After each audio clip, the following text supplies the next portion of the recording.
आइए बढ़ते हैं बिहार और झारखंड की खबरों की तरफ और शुरू करते हैं। बिहार की राजनीति में रविवार को उस समय हलचल तेज हो गई जब बिहार के पूर्व मुख्यमंत्री नीतीश कुमार के आवास पर मुख्यमंत्री सम्राट चौधरी उनसे मुलाकात करने पहुंचे। दोनों नेताओं के बीच करीब आधे घंटे तक बंद कमरे में बातचीत हुई और मुलाकात के बाद सम्राट चौधरी आवास के बाहर निकले। हालांकि बैठक में क्या चर्चा हुई इस पर किसी भी नेता की ओर से आधिकारिक जानकारी नहीं दी गई है। इस दौरान केंद्रीय मंत्री ललन सिंह भी नीतीश कुमार के आवास पर मौजूद दिखे। तीनों नेताओं की मौजूदगी को लेकर राजनीतिक गलियारों में अलग अलग तरह की अटकलें लगाई जा रही है। हालांकि बैठक के एजेंडे को लेकर किसी पक्ष ने कोई आधिकारिक बयान जारी नहीं किया। राजनीतिक जानकार इस मुलाकात को आगामी बांकीपुर विधानसभा उपचुनाव की तैयारियों से जोड़कर देख रहे हैं, जबकि उपचुनाव को लेकर सभी प्रमुख राजनीतिक दल अपनी रणनीति बनाने पर बात रख रहे हैं। बिहार सरकार के खाद्य एवं उपभोक्ता संरक्षण मंत्री अशोक चौधरी रविवार को भोजपुर जिले के बेलौटी गांव पहुंचे, जहां पर उन्होंने भरत तिवारी के परिजनों से मुलाकात कर उनका हालचाल जाना। मुलाकात के दौरान मंत्री ने परिवार को हर संभव सहायता का भरोसा दिलाते हुए ये कहा कि सरकार पीड़ित परिवार के साथ खड़ी है और उन्हें न्याय जरूर मिलेगा। मंत्री अशोक चौधरी ने एनकाउंटर की घटना पर सवाल उठाए और कहा कि जिस समय ये कार्रवाई की गई उस दौरान संबंधित एसडीएम वहां किस भूमिका में मौजूद थे, इसकी भी जांच होनी चाहिए। उन्होंने कहा कि पूरे मामले की निष्पक्ष जांच कराई जाएगी और जो भी तथ्य सामने आएंगे उनके आधार पर आगे की कार्रवाई की जाएगी। मंत्री के गांव पहुंचते ही बड़ी संख्या में स्थानीय लोग मौके पर जुट गए और उन्होंने ग्रामीणों से भी बातचीत की और पूरे घटनाक्रम की जानकारी ली। काफी देर तक मंत्री भरत तिवारी के परिजनों के साथ बैठकर उनकी बातें सुनते रहे और उन्हें भरोसा दिलाया कि न्याय दिलाने में कोई कमी नहीं छोड़ी जाएगी। लोक जनशक्ति पार्टी के अध्यक्ष पशुपति कुमार पारस ने राजधानी पटना स्थित पार्टी कार्यालय में पूर्व केंद्रीय मंत्री रामविलास पासवान की जयंती मनाई। इस अवसर पर उन्होंने अपने दिवंगत बड़े भाई को श्रद्धांजलि अर्पित करते हुए उनके सामाजिक और राजनीतिक योगदान को याद किया। कार्यक्रम में वहां पर पार्टी के कई पदाधिकारी और कार्यकर्ता मौजूद थे। मीडिया से बातचीत के दौरान पशुपति पारस ने केंद्रीय मंत्री चिराग पासवान पर निशाना साधा। उन्होंने कहा कि वो पिछले 80 वर्षों से अपने बड़े भाई की जयंती मनाते आ रहे हैं, लेकिन इस बार चिराग ने अपने पिता की जयंती नहीं मनाई। उन्होंने कहा कि पिता से बड़ा कोई राजनीतिक कार्यक्रम नहीं हो सकता और चिराग को इस अवसर को प्राथमिकता देनी चाहिए। वहीं पर पार्टी नेता प्रिंस राज पासवान ने बिहार सरकार पर हमला बोलते हुए जाति सर्वे और कानून व्यवस्था को लेकर सवाल उठाए हैं। पिताजी इस दुनिया में भगवान को किसी ने देखा नहीं है, ईश्वर को किसी ने देखा नहीं है। साक्षात ईश्वर माँ और बाप होता है। मदर और फादर को साक्षात भगवान माना जाता है, जिसने जन्म दिया। उससे बड़ा भगवान इस दुनिया में कोई नहीं है, चाहे चुनाव हो या कुछ भी हो। आज मैं बहुत कमेंट्स में नहीं करूँगा, लेकिन आज पासवान जी का 80 वर्ष पूरा हुआ है, जन्मदिन है। 80 वर्ष पूर्व और जैसे बिहार राज्य में एक सरबल्ली गांव है, छोटा सा गांव है मेरा गांव, जहां एक गरीब किसान के परिवार में उनका जन्म हुआ था। आज बड़े पापा का हम लोग जयंती मना रहे हैं और प्रदेश कार्यालय में सभी पदाधिकारीगण यहाँ उपस्थित हैं और उन्हें माल्यार्पण हम लोगों ने किया है, उनको याद कर रहे हैं। आज हम लोग चिराग जी आज नहीं आए, पहली बार ऐसा देखा गया कि अपने पिता की जयंती मनाने नहीं पहुंचे। तो क्या पिता से ज्यादा बढ़कर चुनाव, यूपी चुनाव का नहीं भैया अपने पार्टी ऑफिस में मना रहे हैं। वो नहीं पहुंचे, सारे लोग पहुंचे लेकिन वो नहीं आए इस बार। अच्छा, अब इसकी हमें जानकारी नहीं है, अब वो नहीं आए तो कोई ना कोई उनके पास वजह। राजधानी पटना में शिरोमणि गुरु रविदास विश्व महापीठ बिहार प्रदेश की महत्वपूर्ण बैठक आयोजित की गई। बैठक में वहां पर महापीठ के राष्ट्रीय अध्यक्ष सहित संगठन के पदाधिकारी और बड़ी संख्या में सदस्य शामिल हुए।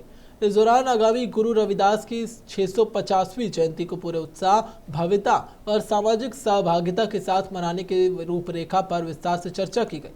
बैठक में निर्णय लिया गया कि जयंती समारोह के माध्यम से गुरु रविदास के सामाजिक समरसता, समानता और मानवता के संदेश को समाज के हर वर्ग तक पहुंचाया जाएगा। कार्यक्रमों के आयोजन को लेकर विभिन्न समितियों की जिम्मेदारी तय करने और व्यापक जन भागीदारी सुनिश्चित करने पर विचार विमर्श किया गया। आज सौभाग्य का दिन है। बिहार प्रांत की जो नवगठित टीम है, उस टीम की आज पहली बैठक है और बैठक में सभी पदाधिकारी पधारे हैं। मैं सभी नवगठित पदाधिकारियों की अपनी ओर से बहुत बहुत शुभकामनाएं, सबको बहुत बहुत बधाई। जैसा कि विदित है कि गुरु महाराज जी की 650वीं जयंती का वर्ष चल रहा है। सहरसा नगर निगम एक बार फिर से कथित खरीद अनियमितताओं को लेकर चर्चा में आ चुका है। नगर विकास और आवास विभाग की 4 सदस्यीय जांच टीम ने नगर निगम कार्यालय में लगातार 4 दिनों तक दस्तावेजों की गहन जांच की है। टीम ने वहां पर decorative lights, high mast lights, तिरंगा लाइट्स, तिरंगा पोल, डस्टबिन समेत अन्य सामग्रियों की खरीद से जुड़े रिकॉर्ड का परीक्षण किया। जांच पूरी होने के बाद टीम पटना लौट गई और जल्द ही अपनी रिपोर्ट विभाग को सौंपेगी। मामले ने राजनीतिक रंग भी ले लिया। बिहार सरकार के पूर्व मंत्री और भाजपा नेता आलोक रंजन ने जांच पूरी होने के बाद दोषियों के खिलाफ कड़ी कार्रवाई की मांग की है।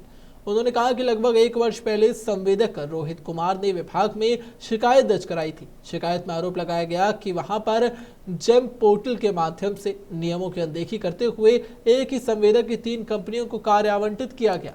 आलोक रंजन ने आरोप लगाया कि खरीद में वहां पर दर्शाई गई सामग्री और मौके पर उपलब्ध सामान में अंतर दिखा। साथ ही खरीदी गई सामग्री की गुणवत्ता और कंपनियों को लेकर भी सवाल उठाए गए। बैठी हुई थी, एक संवेदक रोहित कुमार के द्वारा शिकायत किया गया था 1 साल पहले। उसी योजना को, चूंकि उसमें जो जेम पोर्टल पर काम दिया गया, तो एक ही संवेदक को उसी के 3 कंपनी को लगा करके और उसमें उसको काम देने का एक षड्यंत्र के तहत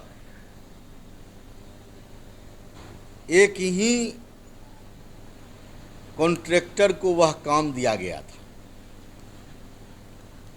उसमें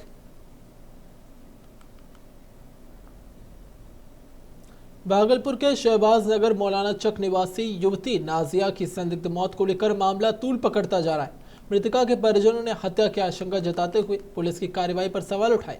उनका आरोप है कि घटना के कई दिन बाद भी पोस्टमार्टम रिपोर्ट उपलब्ध नहीं कराई गई और जांच की रफ्तार संतोषजनक नहीं मानी जा रही है। परिजनों के अनुसार नाजिया घर से वहां पर सैंडिस कंपाउंड टहलने के लिए निकली थी, लेकिन अगले दिन 1 जुलाई को उसका शव बरामद किया गया। मृतका के पिता का कहना है कि उनकी बेटी की हत्या कर दी गई। उन्होंने आरोप लगाया कि जिस कपड़े में नाजिया घर से निकली थी, शव पर वो कपड़ा नहीं था और साथ ही वहां पर गाल और छाती पर चोट के निशान मिलने से हत्या की आशंका गहरी हो गई है। अब मामले को लेकर जनसुराज पार्टी का एक प्रतिनिधिमंडल क्षेत्रीय प्रभारी राकेश यादव के नेतृत्व में पीड़ित परिवार से भी मिला।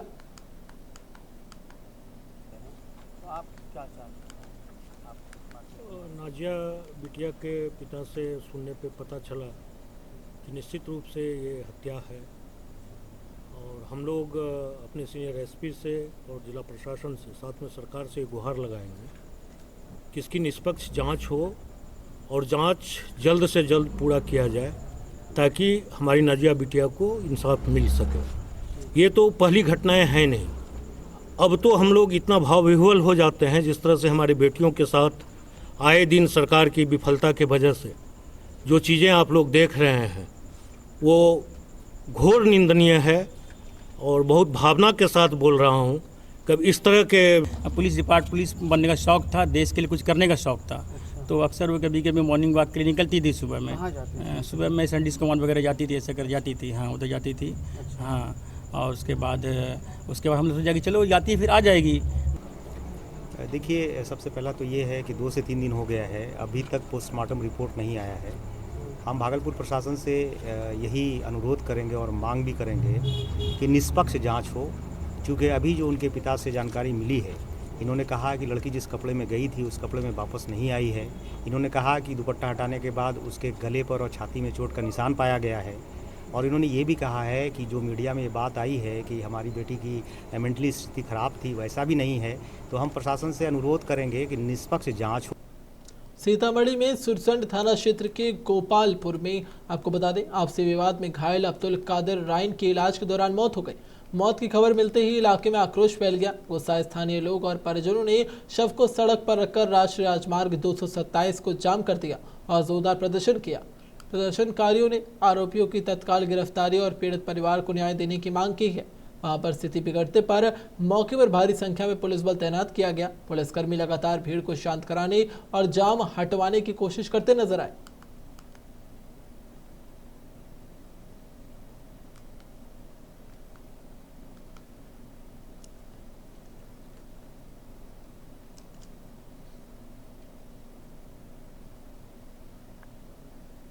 कटिहार में बाढ़ की दस्तक से पहले ही करोड़ों रुपए की कटाव निरोधी योजना की पोल खुल गई है। मनिहारी प्रखंड की दुरियाही पंचायत ने गंगा नदी के किनारे करीब 2.5 करोड़ रुपए की लागत से बना अब एप्रोन तेज कटाव में ध्वस्त हो गया और साथ ही उसका बड़ा हिस्सा नदी में समा गया। इस घटना से स्थानीय लोगों में दहशत फैल गई है। पंचायत सरकार भवन के पीछे लगातार कटाव बढ़ाता जा रहा है और इसके साथ ही आसपास के गांव पर खतरा मंडरा रहा है। ग्रामीणों का आरोप है कि निर्माण कार्य में गुणवत्ता से समझौता किया गया और शिकायतों को नजरअंदाज किया गया और अब गंगा का कटाव कृषि भूमि और रिहायशी इलाकों को खतरे में डाल रहा है। जिलाधिकारी ने मामले की जांच और दोषियों पर कार्रवाई का आश्वासन भी दिया, जबकि ग्रामीणों ने तत्काल मजबूत सुरक्षा कार्य की मांग की है। हम लोग इसके लिए पूर्व में जब काम चल रहा था तब भी एक्जीक्यूटिव इंजीनियर ने भी एक बार जा करके शिकायत जांच की थी और अभी जो ध्वस्त हो गया है उसके लिए हम लोग विभाग से अनुरोध करेंगे कि क्योंकि ये टेक्निकल वर्क है और कोई डिपार्टमेंट दूसरा ऐसा नहीं है जो इस प्रकार का काम करता हो, और अगर उसी डिपार्टमेंट लोगों से जांच यहाँ मान लीजिए दूसरे प्रमंडल से कराएंगे तो वो भी ठीक नहीं रहेगा। हम लोग इसीलिए विभाग स्तर से एक विशेष टीम गठित करवा रहे हैं जो सारे बिंदुओं पर, चाहे वो टेक्निकल इश्यूज हो चाहे जैसे इश्यूज हो, विभाग स्तर की एक टीम, उच्च स्तरीय टीम आकर के इसकी जांच करेगी और उसमें जो भी लोग दोषी पाए जाएंगे उनके ऊपर कड़ी से हम लोग को वहाँ पर मुखिया जी और हमारे समिति साहब और पंचायत अध्यक्ष वगैरह जो है हम लोग को खबर दिए थे और वहाँ पर जो है कटाव जो है पहले से भी काफ़ी हो रहा था तो उस पर काम हो रहा था, लेकिन धीमी गति से काम होने के कारण जो है वो सक्सेसफुल नहीं हुआ। अभी जो वर्तमान फिर से कटाव चालू हो गया है, कटाव के कारण जो है आज वहाँ पर लगभग 10 से 12 हजार परिवार जो है घर से बेघर होने का कगार पर है। हम लोग इसके लिए पूर्व में जब नालंदा जिले के हिलसा थाना क्षेत्र में भोकिला पर गांव में रविवार को अज्ञात बदमाशों ने एक व्यक्ति को गोली मारकर गंभीर रूप से घायल कर दिया। घायल की पहचान गांव निवासी उदय यादव के रूप में की गई। घटना के बाद इलाके में अफरा तफरी का माहौल बन गया और साथ ही स्थानीय लोगों ने घायल को तत्काल इलाज के लिए नजदीकी अस्पताल पहुंचाया। प्राथमिक उपचार के बाद डॉक्टरों ने उदय यादव को वहां पर गंभीर स्थिति को देखते हुए बेहतर इलाज के लिए पीएमसीएच पटना रेफर कर दिया। भागलपुर के अकबर नगर थाना क्षेत्र में एक युवक की संदिग्ध परिस्थितियों में मौत का मामला सामने आया। गंभीर हालत में युवक को मायागंज अस्पताल लाया गया, जहां इलाज के दौरान उसकी मौत हो गई। पुलिस ने शव को कब्जे में लेकर पोस्टमार्टम के लिए भेज दिया और मामले की जांच शुरू कर दी है। मृतक की पत्नी मोनिका कुमारी का आरोप है कि परिवार में लंबे समय से चल रहे भूमि विवाद के कारण उनके पति मानसिक तनाव में थे। उनके अनुसार जमीन के बंटवारे को लेकर हुए विवाद के बाद पति ने कथित तौर पर जहर खा लिया।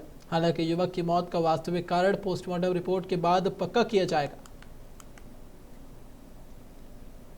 क्या मामला है, कैसे घटना हुई? जमीन सबके लिए माँ बहन नहीं देना चाह रहा था इसको अपना हिस्सा, इसीलिए जहर खा के मर गया। इसको मर भी गया तो बोलती इसकी एक्टिंग कर रहा। कौन बोल रहा था? मेरी ननद कौन लगता है? हस्बैंड। क्या चीज का जमीन मांग रहा था? अपना हिस्सा का मांग रहा था। अच्छा, उसने दिया था? नहीं, बोला था नहीं देंगे। काहे से करा था? वो अपना वो हथियाना चाह रही थी मेरा पूरा संपत्ति। बोकारो में था 50 लाख का जमीन वो ले ली। भागलपुर जिले के आकांक्षी प्रखंड पीरपैंती में 6 जुलाई से सरकारी विद्यालयों को अब सोशल ऑडिट शुरू किया गया। आपको बता दें कि इसे लेकर जिला शिक्षा विभाग ने तैयारियां पूरी कर ली है। आपको बता दें कि शेरमारी स्थित उच्च विद्यालय में प्रखंड के 190 विद्यालयों के प्रधान अध्यापकों की बैठक आयोजित की गई। इसमें सोशल ऑडिट की प्रक्रिया और आवश्यक दिशा निर्देश की जानकारी दी गई। डीआरडीए कार्यालय से पहुंची सोशल ऑडिटर सतीमा बेगम ने बताया कि आकांक्षी प्रखंड कार्यक्रम में उसके तहत शिक्षा व्यवस्था का मूल्यांकन किया जाएगा। जगह ऑडिट किया जाएगा। आज समग्र शिक्षा के ये त्रिपैती ब्लॉक के सभी स्कूलों का सभी प्रिंसिपल को बुलाया गया है। 6 जुलाई से यहाँ समग्र शिक्षा का ऑडिट होगा सभी स्कूलों का। ऑडिट में मैम क्या कुछ जनता को फायदा पहुंचेगा या आप लोग क्या कुछ कीजिएगा? देखिए, इसमें स्कूल का ऑडिट होगा। इसमें स्कूल में समग्र शिक्षा के तहत जितनी भी योजनाएं चली है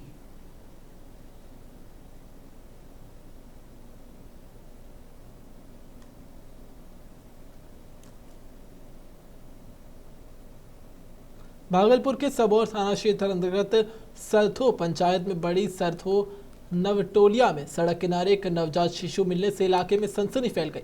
शिशु को मुसहरी में लपेटकर वहां पर छोड़ दिया गया। कुत्तों के लगातार भौंकने और बच्चे के रोने की आवाज सुनकर ग्रामीण मौके पर पहुंचे और इसकी सूचना तत्काल सबौर थाना पुलिस को दी गई। सूचना मिलते ही सबौर थाना पुलिस और डायल 112 की टीम घटनास्थल पर पहुंची। पुलिस ने नवजात को सुरक्षित कब्जे में लेकर प्राथमिक जाँच शुरू कर दी है। नीरज कुमार। मामला क्या था? मामला क्या है हमको क्या पता, हमको पता नहीं था। हम बच्चा मेरा पाए हैं, और बच्चा पाए हैं कहने की रो रहा था जंगल में, कहीं फेंका, कोई फेंका था? हाँ। किसका हुआ नहीं हुआ सर, जंगल में फेंका तो देखा तो उठा के लाया। हाँ, पालेंगे हम। तू पालेगा? हम पालेंगे, नहीं तो खत्म। अपना परिचय दीजिए। परिचय दीजिए। परिचय। नीरज कुमार। घर सर दो, जिला भागलपुर, पोस्ट डिवीजन कोई छो। पिताजी का क्या नाम? खबरों का सिलसिला यूं ही जारी रहेगा, लेकिन अभी के लिए इतना ही। देखते रहिए महुआ खबर।